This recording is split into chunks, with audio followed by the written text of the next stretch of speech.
안녕하세요. 이번에 9명의 목사님들이 광야에 외치는 소리, 이 구인 광고 두 번째 이야기를 맡은 전기현 목사라고 합니다. 이번 구인 광고 두 번째 이야기는 찬송이 불러지네 라는 제목으로 우리 감동적인 찬송가 이야기, 또 우리 작사 작곡가들의 그러한 이야기를 함께 나누면서 은혜를 받기를 원하는데요. 이번에 이렇게 강의를 준비하면서 저도 새롭게 많은 것들을 알아가고 또 배워가는 그러한 시간이었습니다. 여러분도 이 찬송이 불러지네, 우리가 잘 아는 그 이해실 사모님의 성경이 읽어지네 라는 그 성경 공부 프로그램이 있는데, 그것을 패러디해서 이 찬송이 불러지네 라는 제목을 정하게 되었는데요. 여러분 함께 8주 동안 함께 하면서 또 즐겁고 또 유익한 시간이 될 수 있기를 간절히 바랍니다. 우리 잠깐 전체적인 제 소개를 먼저 강사 소개를 하도록 하겠습니다. 저는 안양제일교회 안디옥 교구와 또 영접부, 전도부, 주차부, 홍보 출판부를 맡고 있는 전기현 목사입니다. 저에게 자녀들이 3명이 있는데요. 우리 큰아이는 우리 아들로 이제 초등학교 5학년 12살이고요. 2명의 예쁜 딸이 있습니다. 우리 9살, 8살, 이번에 초등학교 1학년, 2학년 이렇게 2명의 우리 딸이 있는데요. 너무나도 또 예쁘고 사랑스럽게 잘 자라고 있습니다. 저는 숭실대에서 기독교학과 학부를 전공하고 또 이제 장신대 신대원에서 교역학 석사를 마친 이후에 숭실대에서 다시 돌아가서 우리 신학 석사, 성서 신학 석사 과정을 마쳤습니다. 그리고 저는 오늘 이렇게 주제를 찬송이 불러지네라고 이제 정하게 된 계기는, 제가 어려서부터 계속해서 교회에서 성가대를 하면서 숭실대 합창단, 또 장신대 남성 중창단을 이렇게 역임하면서 음반을 내기도 했기 때문에 제가 이런 이 주제로 함께 이 찬송에 대해서 함께 좀 나누게 되었습니다. 여러분 이 시간을 통해서 함께 은혜와 또 기쁨의 시간이 되기를 바랍니다. 우리 이제 주차별 계획을 함께 좀 살펴보기를 원하는데요. 이제 3월 14일을 시작으로 해서 오늘 이 첫 강의는 어떻게 보면 약간 설교와도 같은 이 찬송의 이유와 유익이라는 주제를 가지고 이 시편 28편 6절에서 9절 말씀을 중심으로 우리가 왜 찬송을 해야 되는지, 또 찬송을 하면 어떠한 유익이 있는지 그런 것들을 함께 좀 나누고 살펴보려고 합니다. 두 번째, 이제 3월 22일 2주차에는 이 성서에 나타난 찬송에 대해서, 구약 성경 또 신약 성경에는 어떠한 찬송의 이야기들이 들어있는지 우리가 함께 살펴보길 원하고요. 3주차에는 서양 찬송가의 역사적인 흐름, 서양 고대로부터 중세시대를 거쳐서 계속해서 서양 찬송가가 어떻게 흘러왔는지 그러한 역사적인 흐름을 함께 살펴보고요.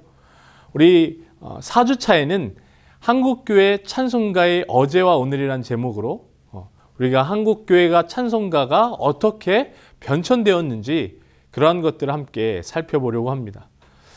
그리고 5주차에는 세속노래 찬송이 되다라는 제목으로 이 찬송가에 숨어있는, 이 원래 찬송가가 이렇게 곡과 또 가사가 붙여진 시기가 다를 수가 있거든요. 그래서 이 세속노래, 국가라든지 또 어떤 민요라든지 이러한 이 곡들이 이 찬송가로 지정되기까지 그런 이야기들을 함께 좀 나누어 보려고 합니다.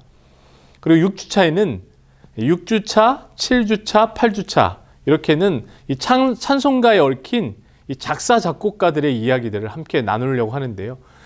1주차에서 4주차까지는 이곳에서 우리 같이 나누고, 5주차에서 8주차는 오르간 반주와 함께 우리 본당에서 그렇게 촬영을 해서 함께 그렇게 나누려고 합니다.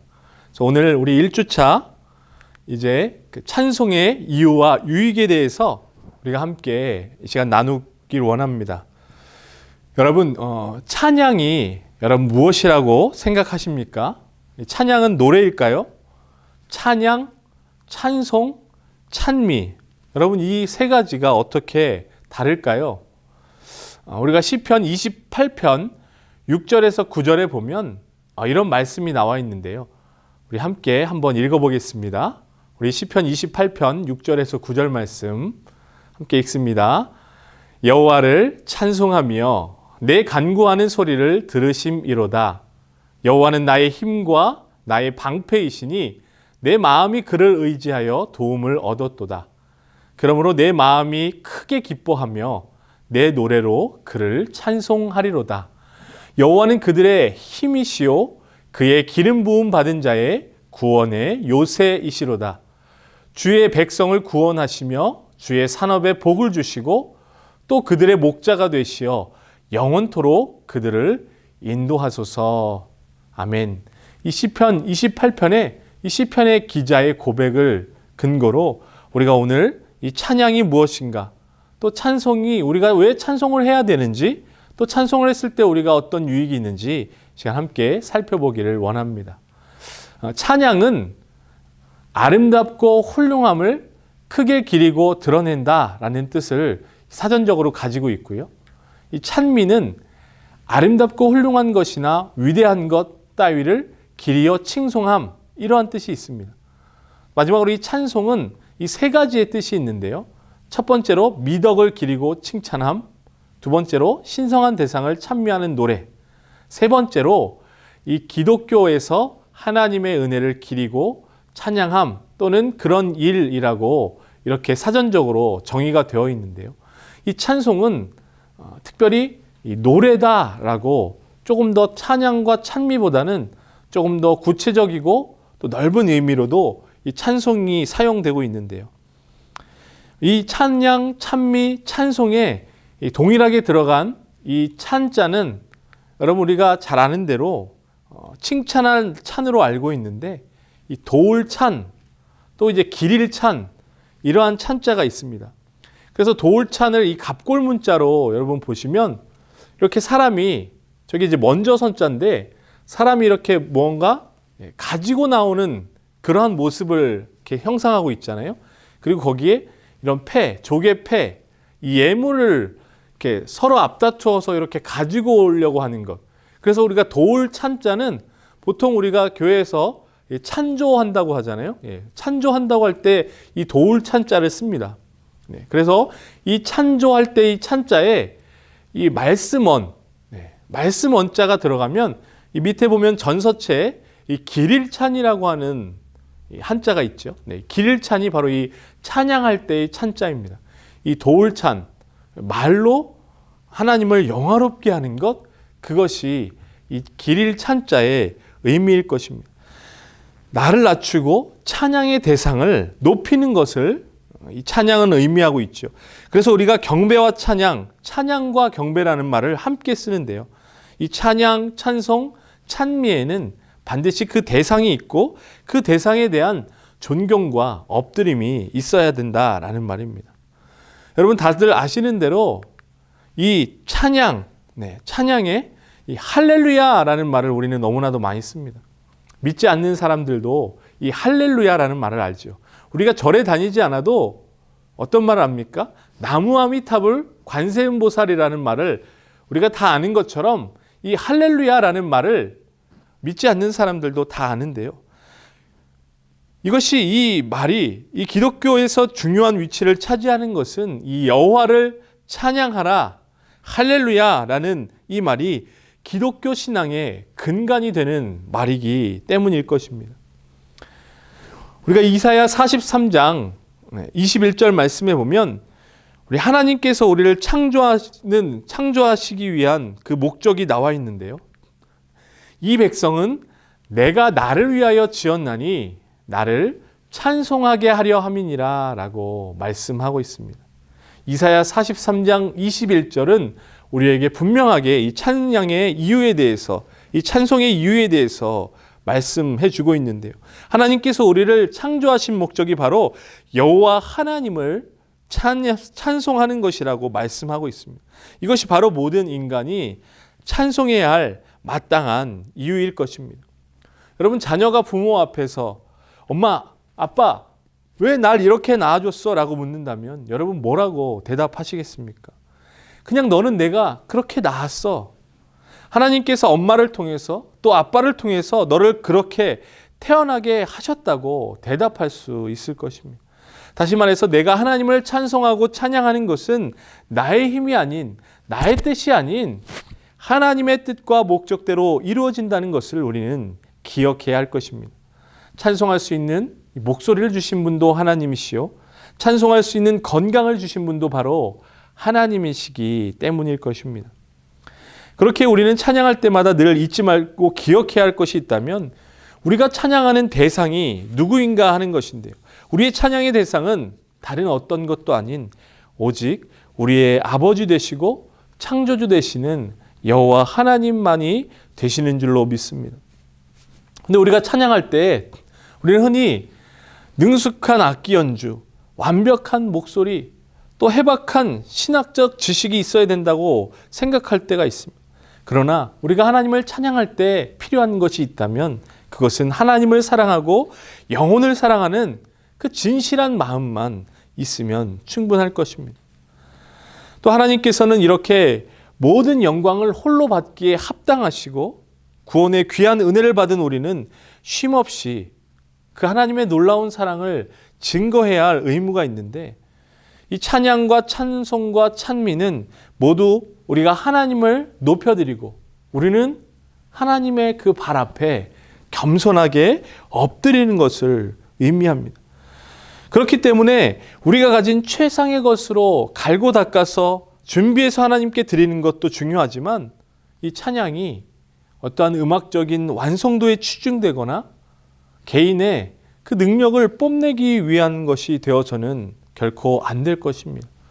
오직 하나님만 높여드리고 하나님만 경배하는 것이 바로 찬양이고, 우리의 삶과 모든 예배에 그렇게 하나님의 영광만 나타나고 그 영광 앞에 엎드림이 있는 그 찬양이 끊이지 않아야 할 것입니다. 이처럼 찬양은 하나님이 모든 피조물이 마땅히 해야 할 일임을 성경은 우리에게 말해주고 있는데요. 우리 시편 19편 1절 말씀에 보면 이렇게 말씀합니다. 하늘이 하나님의 영광을 선포하고 궁창이 그의 손으로 하신 일을 나타내는도다. 아멘. 우리가 하나님의 피조물이라는 것을 인정하고 고백할 때 우리는 마땅히 찬양할 수밖에 없는데요. 하나님께서는 자신이 지으신 모든 만물이 함께 찬양하는 것을 너무나도 기뻐하십니다. 그런 의미에서 우리는 이 찬송가 79장이 우리의 찬송의 이유가 되는 찬송가가 아닌가 생각해 보게 되는데요. 찬송가 79장 잘 아시죠? 주 하나님 지으신 모든 세계. 저는 이 찬송가를 이스라엘의 성지 순례 중에 예루살렘 그 성내 안에 들어가면 이 안나의 성당이라고 하는 곳이 있습니다. 그곳에서 모든 성지 답사단이 함께 찬양했는데 그곳에는 반주도 없고 마이크도 없었지만 그 건축물의 울림 자체로 너무나도 아름답게 하나님을 찬양할 수 있었던 그러한 경험이 있는데요. 그래서 한번 이 찬송가 79장 주 하나님 지으신 모든 세계를 무반주로 한번 함께 불러보기 원합니다. 우리 주 하나님 지으신 모든 세계, 우리 가사를 생각하면서 우리 함께 불러보겠습니다. 주 하나님 지으신 모든 세계 내 마음 속에 그리워 볼 때 하늘의 별 울려 퍼지는 뇌성 주님의 권능 우주에 찬네 주님의 높고 위대하심을 내 영혼 찬양하네.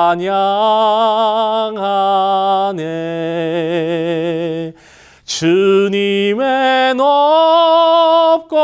위대하심을 내 영혼이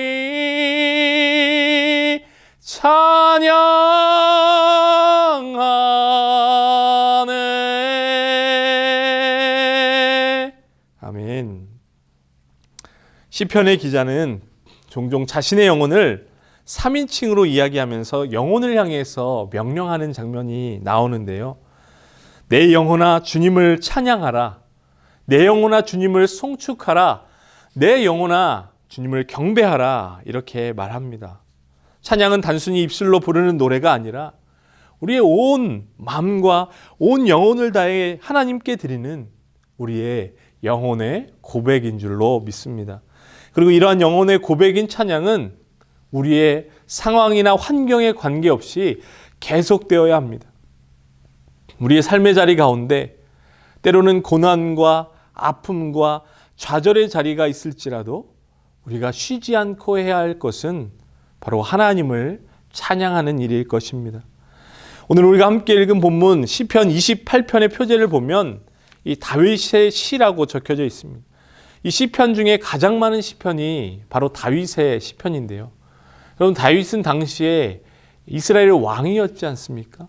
그렇기 때문에 이 다윗의 시편이 직접 다윗이 다 지었다라고 단정하기는 신학적으로 어려운 부분들이 있겠지만, 그러나 다윗이 무엇보다도 하나님을 찬양하는 것을 기뻐하고 즐거워했다라는 것을 우리는 성경을 통해서 너무나도 분명하게 바라볼 수 있게 되는데요.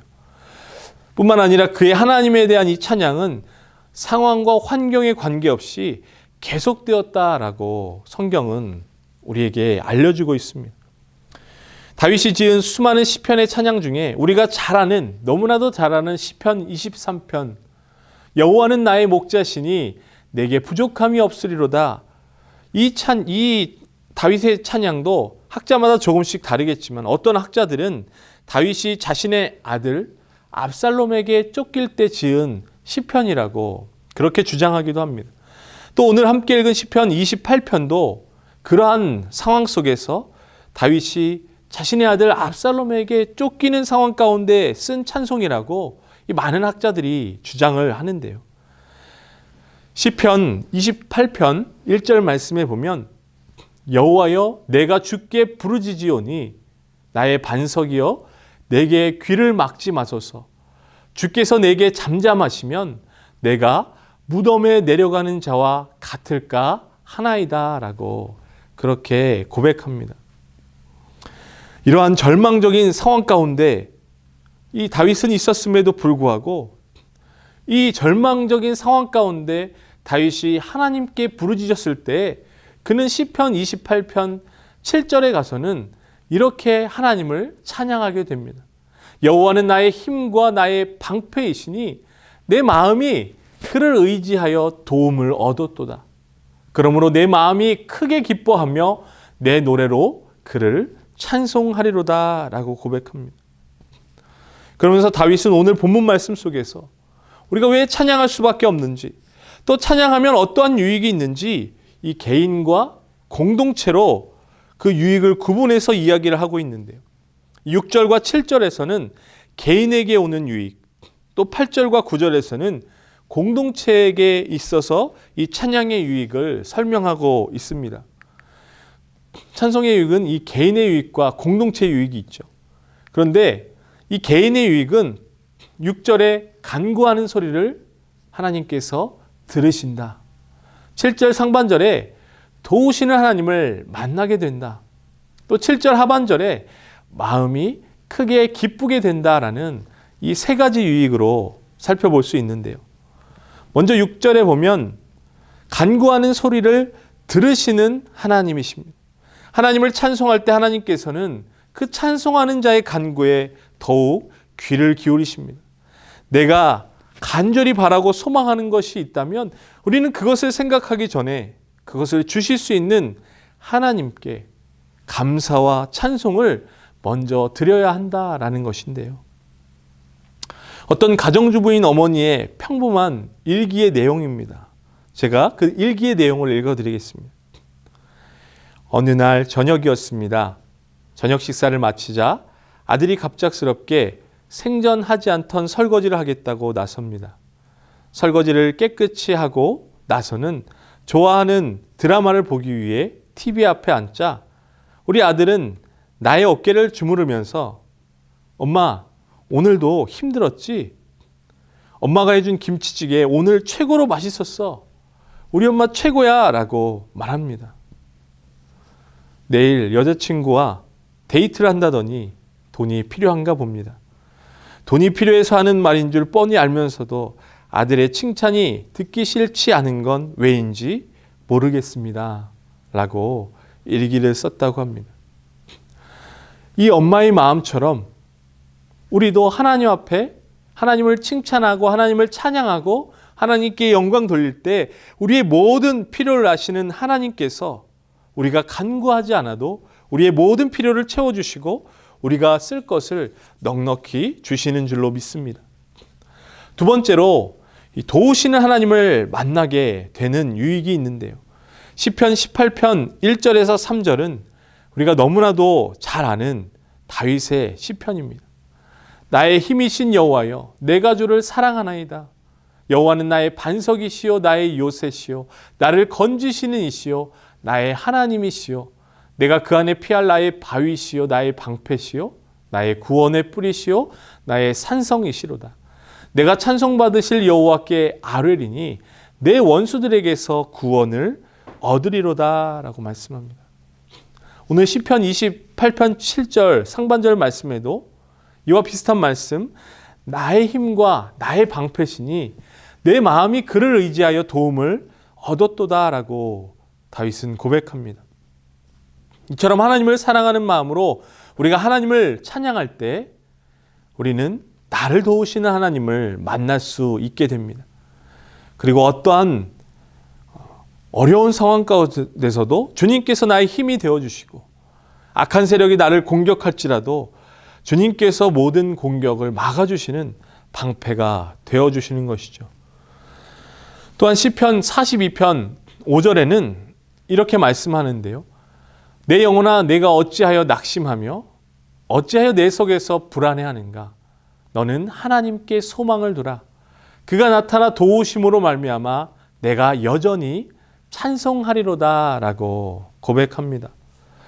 이 땅에서 우리의 삶은 예수 그리스도를 믿든지 안 믿든지 여전히 여러 가지 환난과 고난과 고통이 끊이지 않습니다. 우리의 육체적인 또 경제적인 결핍뿐만 아니라 우리의 영혼의 갈급함도 있습니다.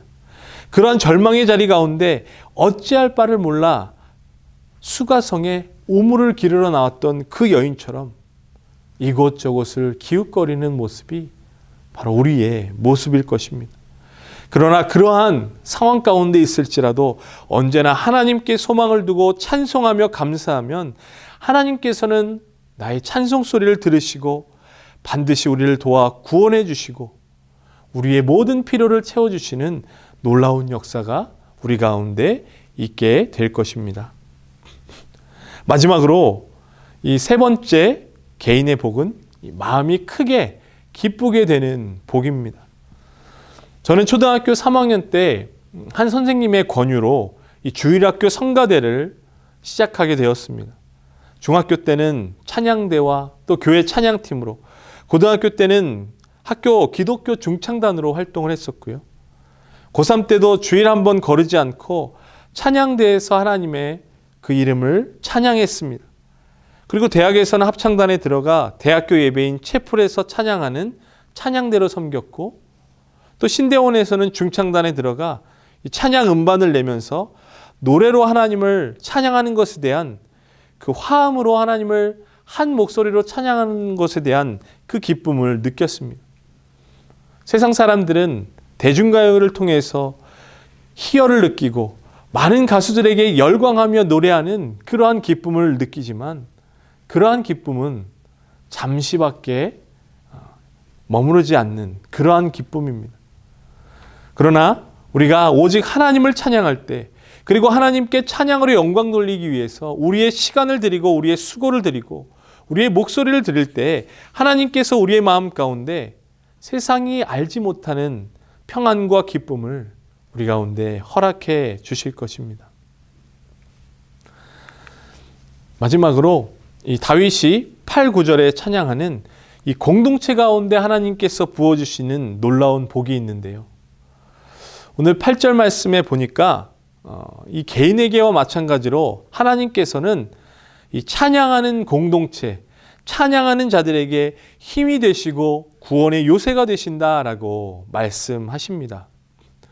이스라엘 백성이 전쟁을 하러 나설 때 찬양대를 가장 앞서 내세웠던 것은 전쟁 가운데 승리케 해주시는 하나님을 찬양하며 나아가면 하나님께서 반드시 승리를 주시고 그 백성을 안전하게 지켜주시는 그 놀라운 은총을 경험했기 때문이었는데요.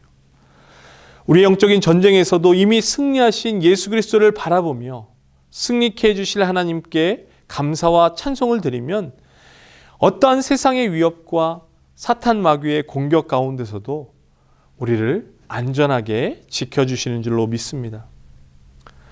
두 번째로 주의 백성에게 구원을 주시고 주의 산업에 복을 주시는 그러한 공동체의 유익이 있는데요. 이 말은 문자대로 하나님을 찬양하면 이 물질의 복을 주신다라는 말이 아닙니다. 이 산업이라는 말이 여기서 백성이라는 말과 대꾸를 이루고 이 복이라는 말이 이 구원이라는 말과 대꾸를 이루면서 같은 의미를 반복해서 강조하는 것으로 볼 수 있는데요. 우리가 잘 아는 베드로전서 2장 9절에서 10절 말씀을 보면 이렇게 말씀하고 있죠.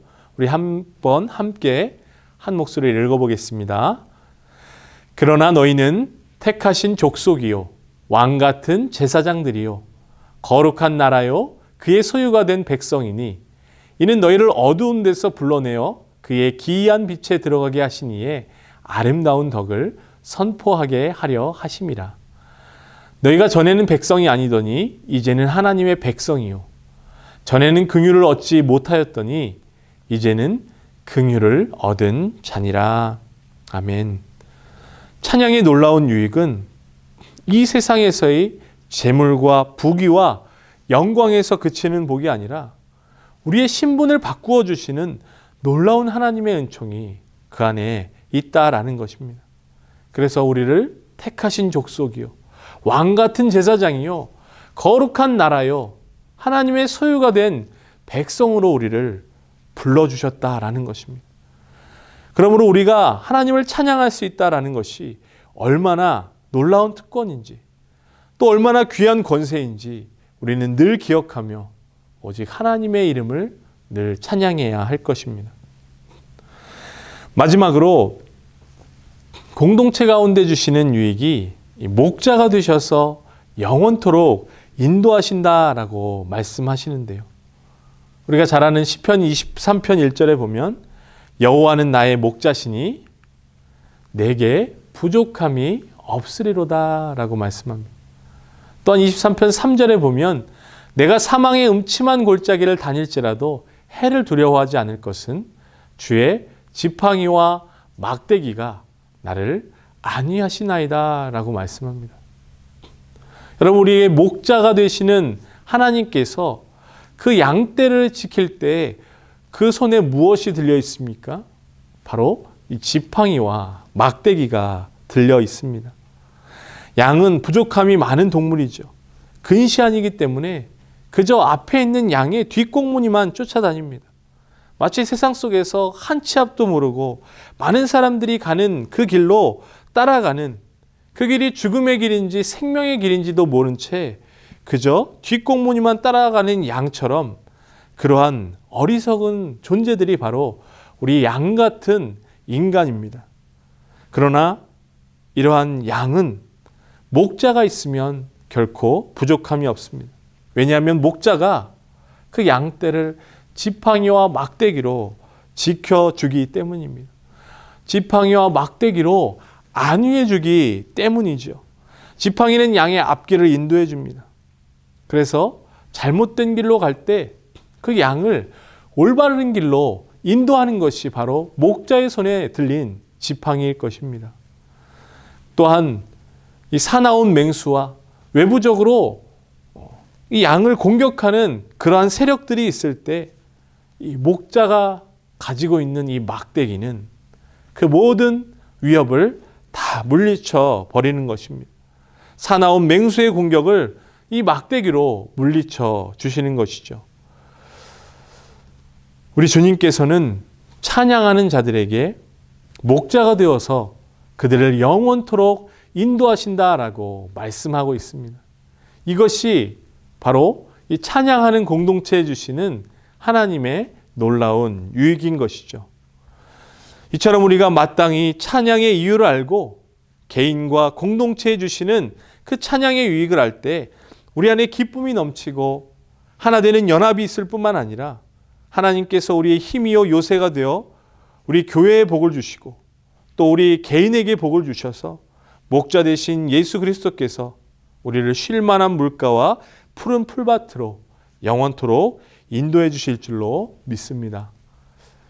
우리 이 시간 함께 기도하면서 나아가겠습니다. 사랑과 은혜가 풍성하신 아버지 하나님, 오늘 또 이렇게 구인 광고 두 번째 이야기로 찬송이 불러지네라는 주제를 가지고 함께 하나님을 찬양하고자 합니다. 어떻게 하면 하나님을 기쁘시게 해드릴 수 있을지, 우리의 삶을 통해서 하나님께서 온전히 영광 받으시고 우리의 찬양을 기뻐하시는 하나님께 날마다 기쁨으로 찬양하는 우리 모두가 되게 하여 주시옵소서. 이 강의 이제 시작하는 시간입니다. 마치는 시간까지 하나님께서 함께해 주시고 부족한 종을 통해서 전해지는 모든 말씀들이 또 강의들이 아버지 하나님 우리 모든 성도들에게 더욱더 기쁨으로 감사함으로 또 감동으로 찬양할 수 있는 그러한 은혜로운 찬양들이 다 될 수 있도록 인도하여 주시옵소서. 이 모든 말씀 우리의 찬양 받으시기에 합당하신 우리 구주 예수 그리스도의 이름으로 간절히 기도하옵나이다. 아멘. 네, 우리 다음 주에는 이 성서에 나타난 찬송에 대해서 우리가 함께 살펴보려고 합니다. 네, 우리 한 주 동안 또 은혜 가운데 하나님을 기쁨으로 찬양하며 나아가는 우리 모든 성도님들 다 되시기를 간절히 축복합니다.